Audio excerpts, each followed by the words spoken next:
কাহিনীটা হলো মেহেন্দিপুর নামের একটা গ্রামের, যেখানে রাকেশ পাখা বানানোর আর বিক্রি করার কাজ করত। রাকেশ এত চালাক ছিল যে অন্যদের বাড়ির বিদ্যুৎ আস্তে করে দিত, যাতে নতুন নতুন পাখা সবাই তার দোকান থেকে কিনে নেয়। কত দিন হয়ে গেল কাউকে বোকা বানাতে পারিনি। কি করি যাতে অনেকজনকে লুট করে নিজের সংসারটা ভালো করতে পারি? শুধু একটা বড় চুরি করতে হবে, তারপরে আরামে আমি দিন কাটাতে থাকবো। রাকেশ সবসময় এরকমই কথাবার্তা বলতো। অন্যদের টাকা ছিনিয়ে নিয়ে খাওয়ার তার অভ্যেস হয়ে গেছিল, আর তাতেই তার সাথ দিত পঙ্কজ। আরে ভাই, অনেকদিন হয়ে গেল মোটা কিছু লাভ করতে পারিনি। আমার তো মনে হচ্ছে এবার আমাদের বাড়িতে শুধু নুন আর ভাত খেয়ে থাকতে হবে, বুঝতে পেরেছিস? আরে আমি তো তোকে আগে থেকেই বলছি যে আমাদের বাড়িতে গিয়ে জমিদারকে লুট করে নিয়ে, আমাদের গ্রামের জমিদার। আরে ওনাকে লুট করে কি লাভ বলতো? আরে তুই কি শুনিসনি নাকি যে ওনার বাড়িতে ইংরেজদের সময়কার কুলার রাখা রয়েছে? আরে সেটা আবার কি বলছিস তুই? ইংরেজদের সময়কার কুলার? সেটা আবার কিরকম কুলার রে? চ না গিয়ে দেখে আসি, চ।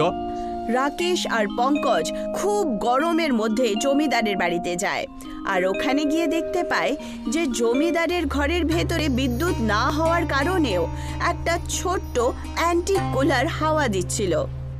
আরে এসো এসো। তো ভাই, তোমরা কোথা থেকে আসছো? রাম ও শ্যাম, আমার দুজন অমূল্য রত্ন। আসল ব্যাপারটা হলো যে আপনার সাথে দেখা করতে এসেছি জমিদার বাবু। তা এমন কি সমস্যা এসে দাঁড়ালো? সবকিছু ঠিক আছে তো? আমরা তো আপনার বাড়ির কুলারের হাওয়া খেতে এসেছি। অনেক কথা শুনেছি এই কুলারের ব্যাপারে। এই না হলে কথা, যখনই আমার কুলারের কথা কেউ বলে না, আমার খুবই ভালো লাগে তখন। আর আমি আপনার জন্য মিষ্টি নিয়ে এসেছি, যেটা খাবার পরে আপনার মন আর ভালো তরতাজাও হয়ে যাবে, আর মুখটা পুরো মিষ্টতায় ভরে যাবে। পঙ্কজ আর রাকেশ একটা নেশার মিষ্টি জমিদারকে খাইয়ে দেয়। ওই নেশার মিষ্টি খেয়ে জমিদার গভীর ঘুমে ঘুমিয়ে পড়ে। এই জমিদারটা দেখছি খুবই অলস, মিষ্টির একটা টুকরো খেয়েই দেখছি অজ্ঞান হয়ে গেল। আরে তুই এইসব কথা না বলে সময় নষ্ট করিস না। আমাদের উদ্দেশ্য হলো কুলার চুরি করা। তাড়াতাড়ি চুরি করে বাড়ি নিয়ে চ। কেউ যদি দেখতে পায় না, তাহলে বড় সমস্যা হবে রে। রাকেশ আর পঙ্কজ কুলারটা চুরি করে ওখান থেকে চলে যায়। খুব তেজ হাওয়া চলতে শুরু করে, বিদ্যুৎ চমকাতে থাকে, আর একটা জোরদার বিদ্যুৎ মেঘের মধ্যে থেকে কুলারের মধ্যে চলে আসে।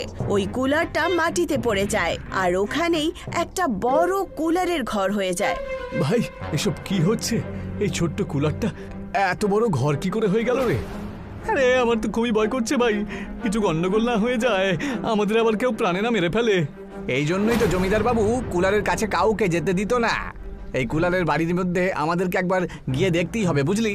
নিশ্চয়ই ওর ভেতরে কিছু একটা আছে। চ, আমার সাথে চ তো। আর যখন ওরা দুজন ভেতরে যায়, তখন ওরা বুঝতে পারে যে ওই ঘরের ভেতরে রাখা সমস্ত জিনিস ঠান্ডা আর বরফের ছিল। তুমি কিছু বুঝলে পঙ্কজ? এখন থেকে এই বাড়িটা শুধু আমাদের। শুধু এই ব্যাপারে কাউকে কিচ্ছু বললে চলবে না। এখন থেকে আমরা আরাম করে শুধুমাত্র এই বাড়িতেই থাকবো। আরে আমি এত খুশি যে আমি কি বলবো। এত ভালো বাড়ি আমি কোনোদিন স্বপ্নেও দেখতে পাই না। আর এ তো দেখছি এটা তো পুরোপুরি আসল জীবনই হচ্ছে রে। রাকেশ আর পঙ্কজ সেই কুলার ঘরের ভেতরেই থাকতে শুরু করে। এই কথাটা সমস্ত গ্রামে কেউ জানতো না। অন্যদিন যখন জমিদারের হোশ ফিরল, আরে এসব কি করে হয়ে গেল? কোথায় আমি? আমার কুলারটা কোথায় গেল? এটা নিশ্চয়ই ওই দুষ্টু ছেলে দুটো আমার সাথে করেছে। আমার থেকে আমার ওই কুলার কেউ নিতে পারবে না। আমি তো কিছু বুঝতে পারলাম না গো, তুমি বলতে কি চাইছো? কালকে রাত্রে আমার কাছে পঙ্কজ আর রাকেশ এসেছিল। ওরা মিষ্টির মধ্যে ওষুধ মিশিয়ে আমাকে খাইয়ে দিয়েছিল, আর আমার কুলার নিয়ে পালিয়ে গেছে ওরা। ওদের জীবন রক্ষা করতেই হবে আমাকে, না হলে অনর্থ হয়ে যাবে। আমার মাথাটা এখনো ঘুরঘুর করছে। জমিদার নিজের বাড়ি থেকে তাড়াহুড়োয় নিজের কুলার খুঁজতে বেরিয়ে পড়ে। ওখানেই ওই সময় ইংরেজ চাচা দেখতে পায়। আমি তোমাকে বলেছিলাম না ওই কুলারটা অভিশপ্ত, কিন্তু তুমি আমার কথা শোনোনি। আর এখন তুমি দেখো দৌড়তে দৌড়তে যেতে হচ্ছে। কিন্তু আপনি কি করে জানলেন এই ব্যাপারটা, যে আমার বাড়ি থেকে কুলারটা চুরি হয়ে গেছে? যখন তুমি ছোট ছিলে, এটা তখনকার কথা। তোমার দাদু ভাই ইংরেজদের ওখানে গোলামি করতো, বুঝেছো? কিন্তু এর সাথে ওই কুলারের কি সম্পর্ক? তখন গিয়ে ওই ইংরেজ চাচা আসল কথাটা বলে দেয়। তোমার দাদু ভাই আমার পরম মিত্র ছিল, গিরিধারী লাল। শুনলাম ইংরেজরা আজকে কোনো পুরনো হাওয়া দেয় এরকম একটা মেশিন নিয়ে আসছে। আরে আমি একথা শুনেছি তো, কিন্তু ওগুলো আমাকে দেখতে দেবে নাকি ওরা আমাদেরকে? আরে তুই চল না আমার সাথে, আমি জানি ওই জিনিসটা কোথায় আছে। গিরিধারী লাল আর ইংরেজ চাচা ওই কুলারটাকে দেখার জন্য ইংরেজদের একটা বড় গোডাউনে চলে যায়, যেখানে গিয়ে ওরা দেখতে পায় যে একজন মায়াবী তান্ত্রিক মহিলা ওই কুলারকে একটা ঘেরার ভেতরে রেখে কালো জাদু করছিল। এখন থেকে যেই এই কুলারের হাওয়া নেবে সে এই কুলারের ভেতরে চলে যাবে। এই কুলার ওদেরকে নিজের বশে করে নেবে আর ওদেরকে ধ্বংস করে দেবে। যত শক্তি এই কুলার পেয়ে যাবে আর ততই বেশি আমার শক্তি বেড়ে যাবে। ওই তান্ত্রিক মহিলার কথা শুনে ইংরেজ চাচা আর গিরিধারী লাল দুজনই ভয় পায়, কিন্তু ইংরেজ লোকটা নিজের শেখা মন্ত্রের বলে ওই পেতনি তান্ত্রিকের সাথে দেখা করতে ভেতরে চলে যান। আমি তোমাকে এটা কিছুতেই করতে দেব না। যদি তোমার কাছে কালী শক্তি চলে আসে তাহলে তুমি লোকেদেরকে বাঁচতে দেবে না, তাই না? তোমাদের দুজনের এত সাহস যে তোমরা দুজন আমাকে আটকাতে চলে এলে। এখন সবার আগে আমি তোমাদের দুজনকেই এই কুলারের ভেতরে বন্দি করে দেব।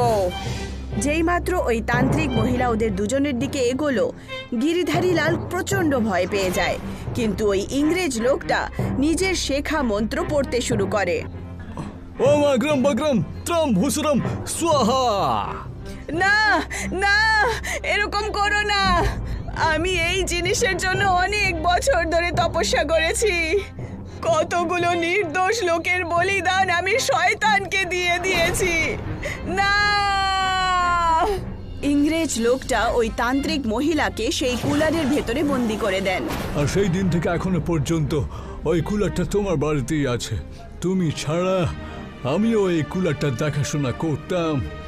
যদি ওই কুলারটা কোনো ভুল মানুষের হাতে চলে যায় তাহলে আমাদের অনেক কষ্ট ভোগ করতে হবে। কাকু, যাই হয়ে যাক না কেন, কুলারটা জঙ্গলেই আছে। আমি চারিদিকে খোঁজ খবর নিয়েছি, কিন্তু কোথাও দেখতে পাইনি। জমিদার ওনাকে নিয়ে জঙ্গলের ভেতরে যান, আর ওখানে গিয়ে ওরা দেখতে পায় যে ওখানে জঙ্গলের ঠিক মাঝখানে একটা কুলারের বাড়ি আছে, যেটা দেখে ওরা দুজন আশ্চর্য হয়ে ওঠে। সে যাই হোক না কেন, এটা সেই কুলারটাই। লোকেদেরকে ভুল বুঝিয়ে ওদেরকে বন্দি করে নিয়েছে। ওই ডাইনিটার শক্তি এখনো অনেক বেশি রয়েছে। এর কি কোনো একটা উপায় আছে, নাকি এইভাবেই সবাই বন্দি হতে থাকবে?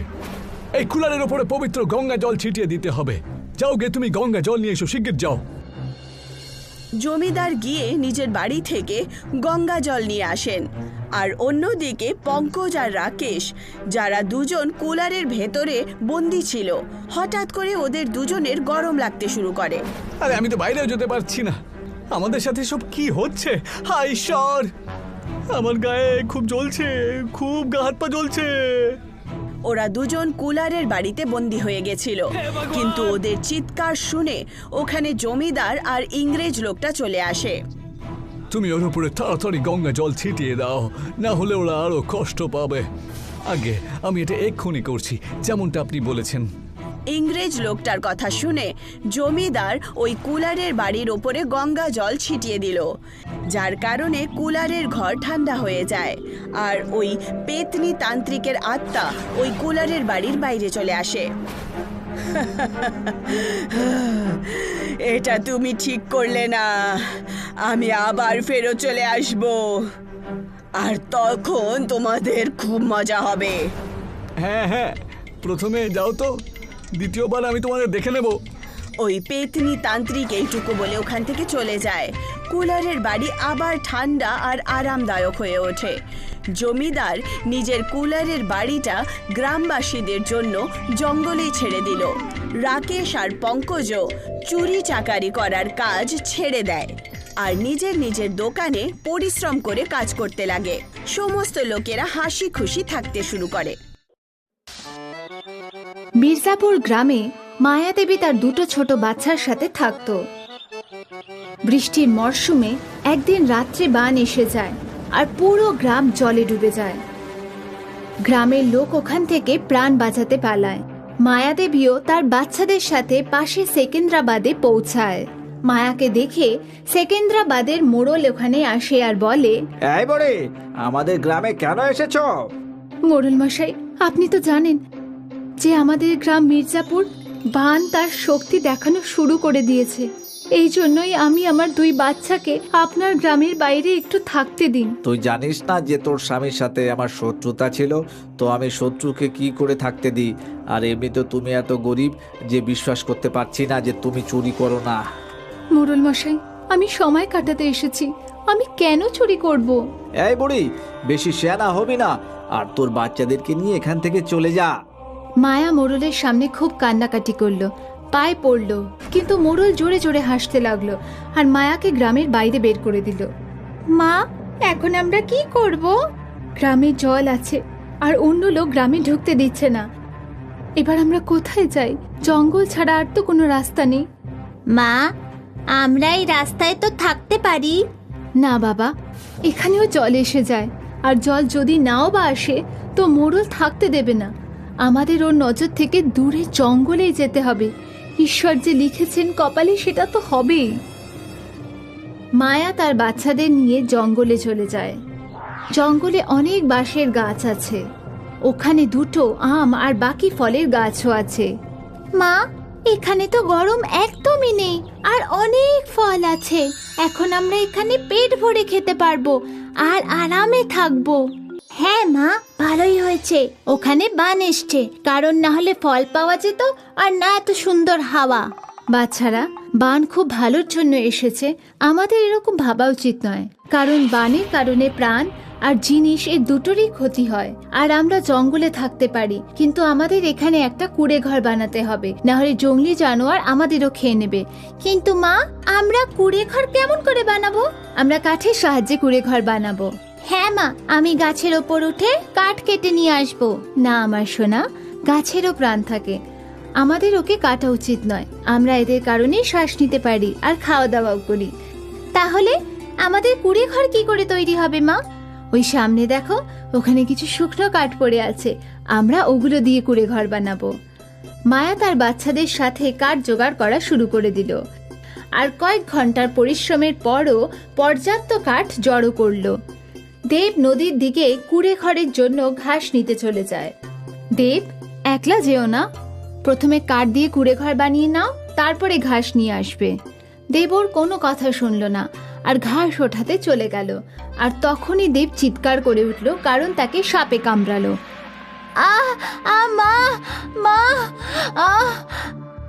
কি হয়েছে দেব? মা, আমাকে সাপে কামড়ে দিয়েছে।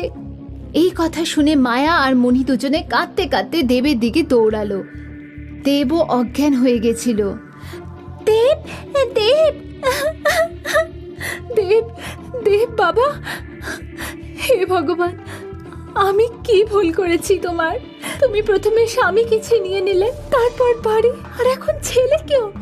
ভগবান, আমার ছেলেকে ফিরিয়ে দাও।